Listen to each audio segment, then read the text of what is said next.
আসসালামু আলাইকুম। আজকে আমি ৪টা বেস্ট স্টক নিয়ে কথা বলবো।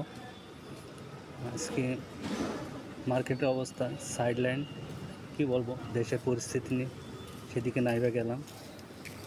বাট তো ৪টা স্টক আপনাদের অনেকের পছন্দ হতে পারে, নাও হতে পারে, সেটা আপনার ব্যাপার। তবে দেশের পরিস্থিতির পরিপ্রেক্ষিতে আমি ৪টি স্টক সিলেক্ট করছি। তবে বাই সেল করার ক্ষেত্রে নিজের সতর্কতা অবলম্বন করবেন এবং দেখে শুনে শেয়ার ক্রয় করবেন। তো দেখা যাক নেক্সট কয়েকটি বড় বড় শেয়ার সেটা সূচককে টেনে উঠেছে, নিশ্চয় তার কিছু নেই। তবে আমি প্রথম শেয়ারটি বলবো বিডিকম শেয়ারটি। বিডিকম শেয়ারটি মাঝে মধ্যে খুব ভালো ভালো গেম দেয়। তো তার ৪২ টাকা একটা সাপোর্ট আছে, ৪৮ টাকার সাপোর্ট আছে।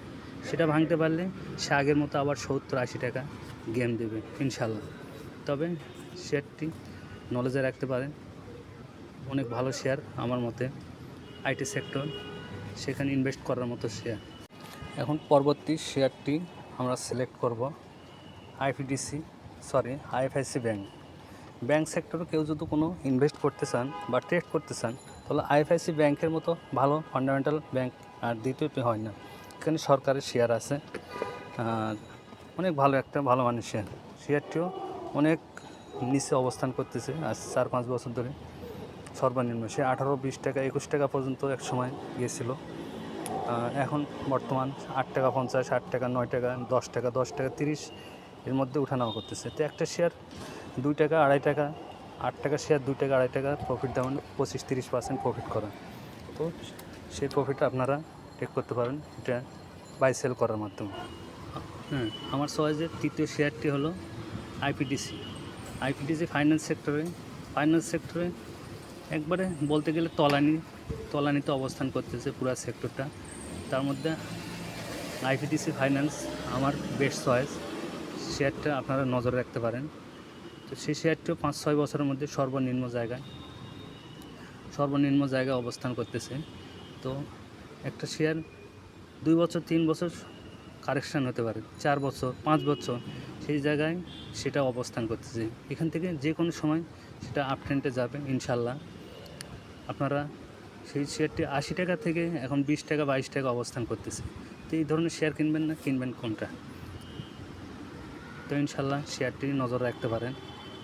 এরপর পরবর্তী শেয়ার বলবো, আপনার কারো যদি অলস টাকা পড়ে থাকে বাট আপনার এই টাকাটা দরকার নেই। আমার চ্যানেলের নাম অলস টাকা ধৈর্যের খেলা। তো আপনি মতো চিন্তা ভাবনা করবেন না বা কোনো সময় নেই আপনার শেয়ার মার্কেট জায়গা, সেক্ষেত্রে আমি বলবো ইবিএল এনআরবি শেয়ারটি। সে তার ১৭ সাল থেকে এখন পর্যন্ত সর্বনিম্ন জায়গায় অবস্থান করতেছে। সে ৩ টাকা ৫০ পয়সায় নেমে গেছিলো। এখান থেকে নামার আর কোনো জায়গা নেই। তো মিউচুয়াল ফান্ড সম্বন্ধে তো বোঝেন, না বুঝলে পরবর্তী ভিডিওতে সেটা নিয়ে বলবো। তো এই শেয়ারটা আপনার যদি অলস টাকা থেকে থাকে সেক্ষেত্রে এখানে নিশ্চিন্তে ইনভেস্ট করে বসে ঘুমাতে পারতেন। এটা বছর শেষে খুব ভালো ডিভিডেন্ড দেয়, অনেক ভালো ডিভিডেন্ড দেয়। ব্যাংকে টাকা রাখলে যেই প্রফিট পাবেন তার সাথে অনেক বেশি এখানে প্রফিট পাবেন। আপনারা এই শেয়ারটিও দেখতে পারেন। যারা শেয়ার মার্কেটে একবারে কম বোঝেন, অনেকে মিউচুয়াল ফান্ডে, তবে দেশের পরিস্থিতি ভালো হলে, শেয়ার মার্কেট ভালো হলে মিউচুয়াল ফান্ডগুলো খুব ভালো করে। তো আচ্ছা, আপনার ২১ সালের সেপ্টেম্বর পর থেকে শেয়ার মার্কেটে ভালো না থাকার কারণে আপনার মিউচুয়াল ফান্ডগুলো তলানিতে নেমেছে। আপনার সেখানে ইনভেস্ট করে নিশ্চিন্তে ঘুমাতে পারেন। তো নেক্সট ভিডিওতে আপনাদের সাথে আবার দেখা হবে। আজকের মতো এখানে শেষ করছি। আমার ভিডিওটি ভালো লাগলে শেয়ার, লাইক, কমেন্ট, সাবস্ক্রাইব করবেন ইনশাল্লাহ। আপনাদের পাশে থাকবো, পাশে থেকে রেগুলার ভিডিও দেওয়ার চেষ্টা করব। খোদা হাফেজ।